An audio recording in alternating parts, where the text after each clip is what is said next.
त्यसपछि अब यहाँबाट सिधा अस्टिन सरी यो त के स्टेसन हो चाइना होइन अन्जेला उयो चाइना एक्सप्रेस तिर जाँदैछौँ मलाई भन्न आएन राम्रै इङ्ग्लिस जान्ने भएर नआएको हो माइन्ड नगर्नु होला अब चाहिँ हामी कुन चाहिँ ब्रान्डमा जाने अरे हामी के ए टिम्बरलाइन कि टिम्बुर लाइन ए मलाई बोल्न आएन भन्न आएन मलाई त अचार खाने टिम्बुर मात्रै थाहा छ टिम्बर लाइन भन्छ कि टिम्बुर लाइन भन्छ है त्यहाँ जाने भन्दैछ त्यहाँ चाहिँ पुगेर म फेरि कस्तो खालको बुट छान्ने हो देखाउँछु है अब यो कोट चाहिँ देखाउन पाइनँ यसको ब्रान्ड मात्रै मैले देखाएँ यो लङ कोट हो हप्स अरे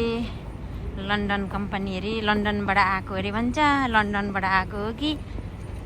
कहाँबाट चाइनाबाट आएको थाहा छैन अब नेपालबाट गएर यता आएको होला सायद अब ठिकै छ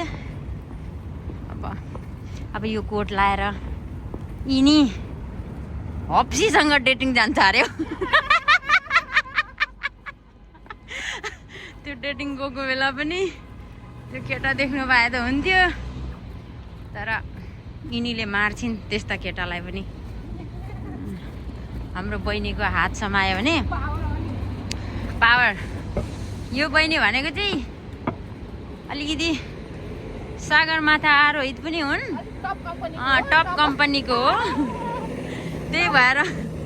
टप लुगाहरू केहरू खोजी हिँड्छ ज्वाइँ चाहिँ अब अहिलेसम्म टप ज्वाइँ भेटेको छैन त्यही भएर कोही इच्छुक हुनुहुन्छ भने मेरो बहिनीको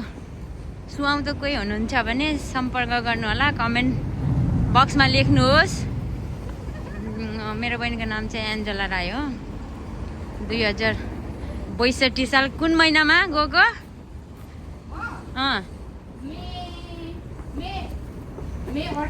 मे 18 मा एभरेस्ट चढेर हङकङ फेरि आएर फेरि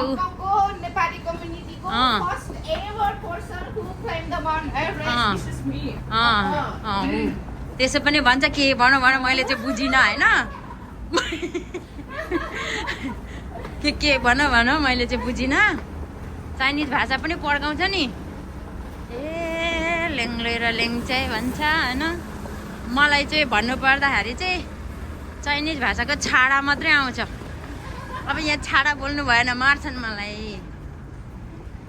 अब यहाँ उति हुनुहुन्छ होला दाजुभाइ दिदीबहिनीहरू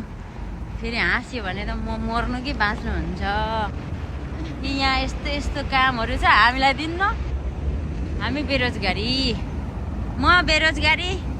मेरी बहिनी चाहिँ इटन होटलको के पोस्टमा अरे क्याप्टेन एन्जला इटन होटलको कुन फ्लोरमा छ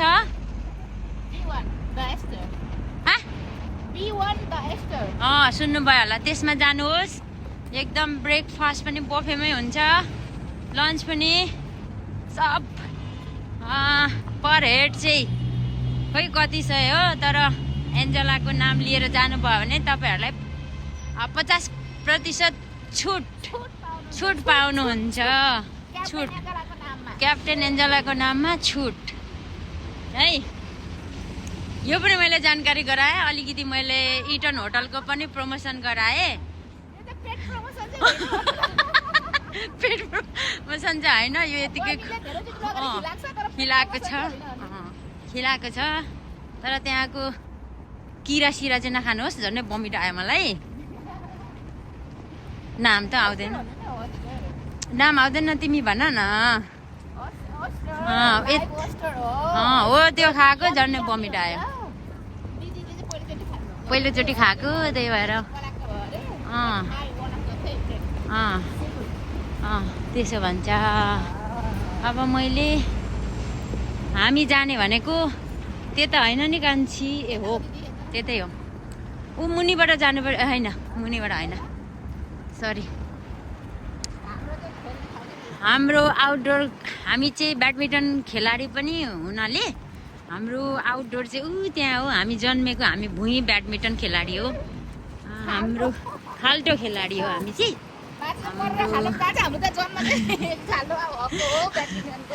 हजुर हामी चाहिँ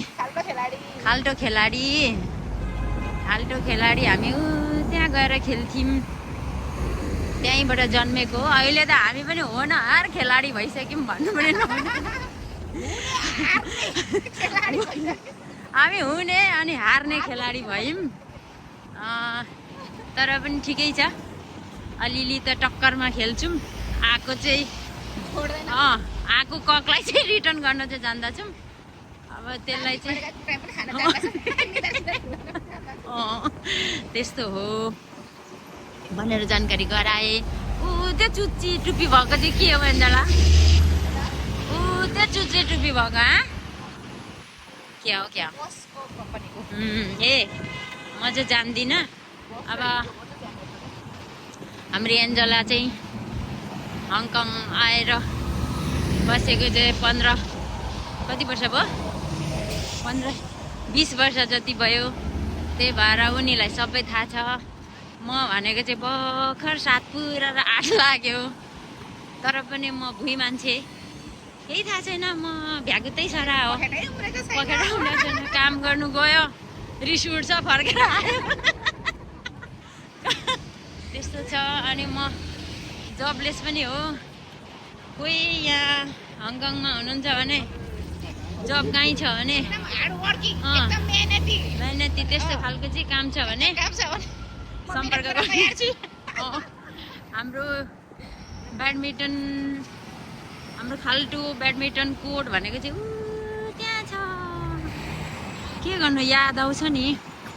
अब अहिले चाहिँ अलिक धनी भएर इन्डोर जान थालेको छन् तर पनि मिस हुन्छ अबदेखि चाहिँ बेलुका आउने कुरा छ हेरौँ गफमा हामी चाहिँ सरी गफमा हामी चाहिँ हार्बर सिटी आइपुग्न लाग्यौँ यहाँ आम्मामा यो 12,300 यस्तो त नलाउनु ए कोका कोलालाई पनि के अरे डायमन्ड उसको हो नि त जिनिस वालेको त कस्तो डायमन्ड सेटको त हेर्नु नि 9,888 वटा डायमन्ड लागेको यो कोका कोला गिनिस वर्ल्ड रेकर्डको त्यहाँ सर्टिफिकेट छ त दिदी कोका कोला पिउनु होला है लु धन्यवाद।